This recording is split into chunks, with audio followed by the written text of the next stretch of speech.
Hello again, I'm Tripp Rogers, and this is Tripp's Take. Well, here we are in the middle of January, cold weather, and I live now in Savannah, so I have not seen snow in 6.5 years. And I'm kind of happy about it. Well, let me change that. I have seen snow. Uh, I did visit New Jersey in January of 2020, and as I was leaving, there was a snow squall. So that's the last time I have physically seen snow. But, one of the great things about moving to Savannah, and one of the first things I did was sell my snow shovel because don't need it. And it's funny because people down here just do not know what to do if it snows. Now, in the northern part of Georgia, the mountains, and also Atlanta, they do get snowstorms every so often. So people can deal with it. But in the southern part of the state, they don't know what to do. And people are henny penny, the sky is falling, because I just saw that there is the forecast of possible snow next week. Next week! And people are already starting to freak out. Now, part of it is because a lot of people aren't used to driving in the snow and frozen precipitation. And so that throws them for a loop. But normally what'll happen is the weather is warm during the day. We don't really get those extended cold snaps to where the ground freezes or the ground's frozen. So when the snow comes down, it's going to stay for a while. I mean, we'll get some nights in the 30s, but we don't have that extended cold during the day because you get up into the 50s. So even if it does snow, it's going to melt away by the next day. But people just will freak out about it. I mean, the town is going to close down if we get a snowstorm. I've talked to Sandy about this, and I think the last time they had a snowstorm was 2017 or 2016, and the town closed for about a day because, again, people just aren't equipped to driving in the snow. I remember many, many years ago when I was working in Americus, Georgia. And Americus, Georgia, for those of you who don't know, is down in the southern part of the state, south central part of Georgia, and they never got snow. Well, we had this storm come in, and it stayed cold. And the problem was, it wasn't so much the snow, but it was ice, because it would turn to rain, it would freeze. And you had all these lines for electric that would go out into the rural parts of the county. They're not made for that. You never get any storms like that. And so they would go and they'd fix the lines and then they'd snap again. It was amazing. But the funny part of it was, like I said, you had that snow and people freaked out, and I'm driving around like it's nothing. And it was funny also because all the radio stations in town were off the air, with the exception of our radio station. And the reason our radio station was on the air, we had an AM and FM combo. The FM was off the air, but the AM was on the air because, again, towers don't have de-icers. In the northern part of the states, or where you get freezing precipitation, you have a de-icer that you can flip it on. It heats the tower, and that way it'll de-ice. But we didn't have those. And so the FM went off the air because the tower was frozen, and the AM was the only thing that stayed on because we had power. And we were on the air. So, I'm doing all this, I've covered snow closings before. I mean, let's be realistic. I grew up in the Northeast, so I remember that type of thing, and I've seen snow.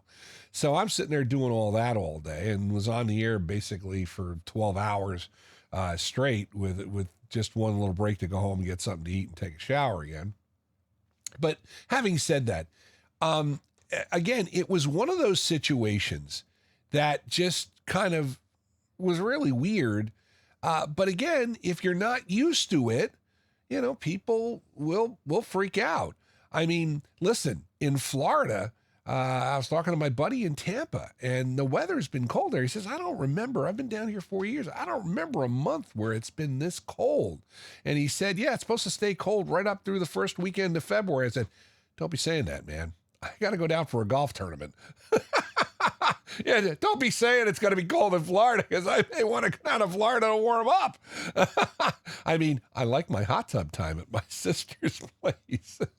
So, and again, it's just one of those things you got to deal with. And it shows that nature is indeed, Mother Nature is number one.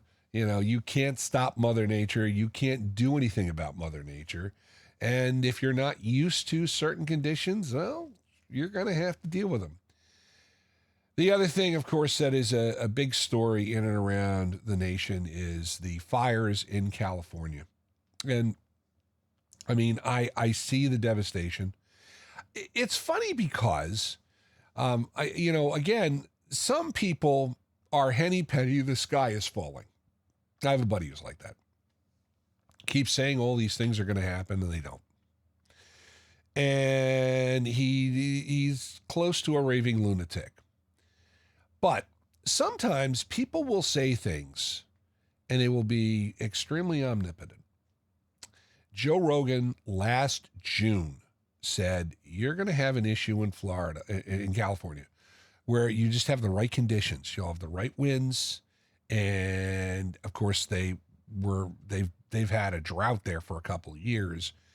And a fire will start, and it's just going to burn all the way from the mountains all the way to the coast. And he was right. He was right. And it's amazing because that prophecy happened. And Joe Rogan was not trying to be flip or, one of these guys, the world is coming to an end on this day. No, he wasn't doing that. He was just making an observation based on what he had seen. And part of it was the regulations in California. And, I enjoy Adam Carolla. His podcast is very entertaining. Joe Rogan's podcast very entertaining too. President-elect Trump appeared on Joe Rogan's podcast, and he appeared on a couple of podcasts, and that was because his son Barron suggested that he appear on those podcasts. So it was kind of a good move, whereas his opponent did not appear on those podcasts because that would require putting two coherent sentences back to back. And, well, I don't want to rehash the election and start everything, but that's my opinion. That's my opinion. Anyhow, having said that, Adam Carolla is great because he said, these people with their mansions have burned down. Good luck trying to rebuild. He said, they've passed legislation so you can't build. And the problem is going to be they want to replace what they have. They won't let them because of the regulations. And he pointed out a great example. Suzanne Summer and her husband, late Suzanne Summers and her husband, were living in Malibu. They wanted to make some changes to their mansion, and they were not allowed to because of regulations. And they finally sold it and said, we're out of here, because they couldn't do anything about it. And that's what these celebrities, these rich folk, are going to face. And he said, we know what's going to happen. And said, California prides itself on being, a Democratic state and Democrats leading and all that. And we'll see how quickly that changes at the ballot box, because he said when people start to try and rebuild and they can't because of regulations, they'll be singing a different tune. The other thing is that a tragedy like this brings out the best in people. And I don't know if you saw the story, but Jay Leno, who has an extensive car collection, brought out a 1941 fire truck he has, and was going around and serving food to volunteers, National Guardsmen, firefighters, police.